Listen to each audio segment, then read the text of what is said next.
இந்த அளவுக்கு இந்த இயக்கம் இருக்குமா அப்படின்னு நினைச்ச காலங்கள்லாம் இதே தமிழ்நாட்டில் இருக்கு தலைவர் மறைவுக்கு பிறகு. அதனால ஒன்றும் அழிஞ்சு போடுறது கிடையாது. எங்களுக்கு அந்த வில் பவர் இருக்கு. நாங்க மீண்டும் வருவோம், மக்களுக்கு செய்வோம் அப்படிங்கறது எனக்கு 100% இருக்கு. நான் எதையும் விளையாட்டாவே பேச மாட்டேன்.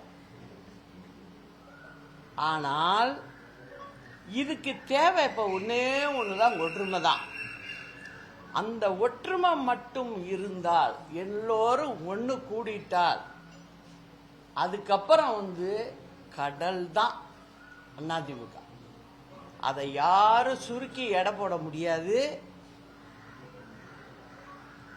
நிச்சயமா சொல்றேன். அது எப்படி இருக்குங்கிறத நீங்கெல்லாம் பாப்பீங்க, நிச்சயம் பாப்பீங்க. அதுக்கு உண்டான அறிகுறிகள் அத்தனையும் எனக்கு தெரியுது. நீங்க பாத்தீங்கன்னா ஒன்னே ஒண்ணு, அதை தெரிஞ்சுக்கிட்டீங்கன்னா கூட போறோம். எங்க இயக்கத்துல உள்ளவங்க, அதாவது ஒரு பயிர் பண்ணிருக்கீங்க, நெல் பயிர் பண்ணிருக்கீங்க, அங்க ஒரு நாட்டு வளருது, அதுல உள்ள நெல்மணிகளோட அது தூக்கி அந்த வெயிட்டை தாங்கி நிக்குது. அந்த சமயத்துல பெரிய புயல் மாதிரி காத்தடிக்குது. அந்த காத்துல அது என்ன பண்ணுது, அந்த ஒரு நாற்று பண்றத நீங்க செய்யுங்கன்ற என்ன செய்யுது, வளைஞ்சு கொடுத்து போகுது. அதனால ஒரு விவசாயி காப்பாற்றப்பட வைக்குது. அந்த நெல்மணி உதுராம பார்த்து ஒடிஞ்சு விழாம காப்பாத்துது அந்த ஒரு சின்ன நாற்று.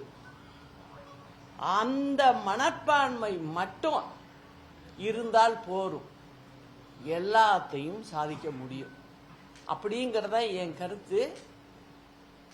என்னை பொறுத்த வரைக்கும் இது ஒற்றுமைப்படுற நேரம்.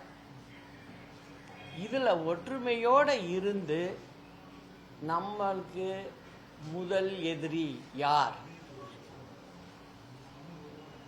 அதை நம்ம ஃபேஸ் பண்ணணும். வருங்காலங்களில் தேர்தலில் அந்த வெற்றியை நம்ம நம்ம இருபெரும் தலைவர்களுக்கும் கொடுக்கணும் அப்படிங்கிறது தான் என்னோட ஆசை, என்னோட நினைப்பு. அதுதான். அதனால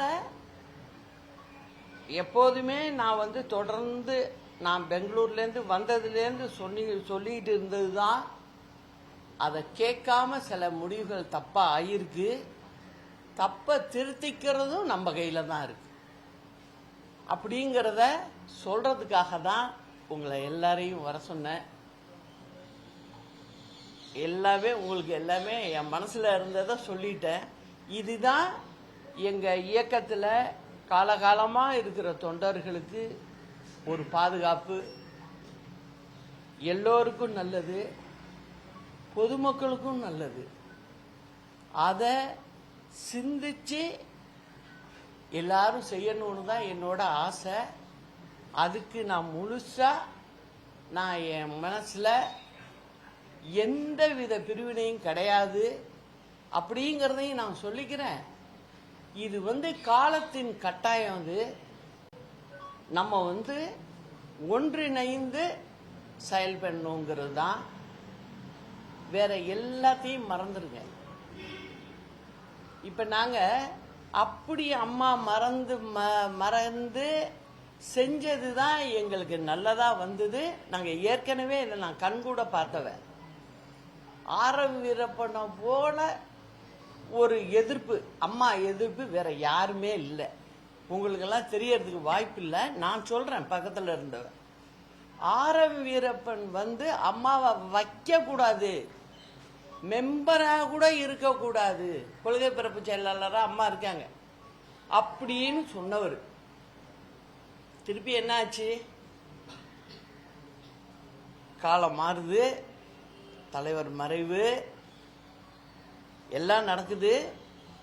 அதுக்கு பிறகு அம்மா பிரிஞ்ச கட்சி ஒன்றிணைஞ்சு பொதுச் செயலாளர் ஆகுறாங்க. அப்போ எலெக்ஷன் வருது, எல்லாருக்கும் சீட்டு யார் யாருக்கு என்னென்னு கொடுக்குறாங்க. ஆரம் வீரப்பனுக்கு கொடுக்கல. ஏன்னா அம்மாவுக்கு அந்த கோபம். நான் என்ன பண்ணேன், சரி இருக்கட்டும் அப்படின்னு சொல்லி வேற ஒன்றும் நான் சொல்லிக்கல. நீங்கள் 2 தொகுதியில் நின்னுங்கன்னு மட்டும்தான் சொன்னேன். அதுலேயும் ஒரு சூட்சமாக வச்சு தான் நான் சொன்னேன். ஒன்று 2லையும் ஜெயிப்பாங்கன்னு எனக்கு தெரியும். ஒன்று ரிசைன் பண்ணி ஆகணும். சரி, நம்ம பின்னாடி அம்மாவை சரி பண்ணி அதில் அவரை நிற்க வச்சுக்கலான்னு நினச்சேன் அன்னைக்கு. அதை நான் செஞ்சேன். அவரை நாங்கள் அங்கே நிற்க வச்சு காங்கேயத்தில் வெற்றி பெற வச்சோம்.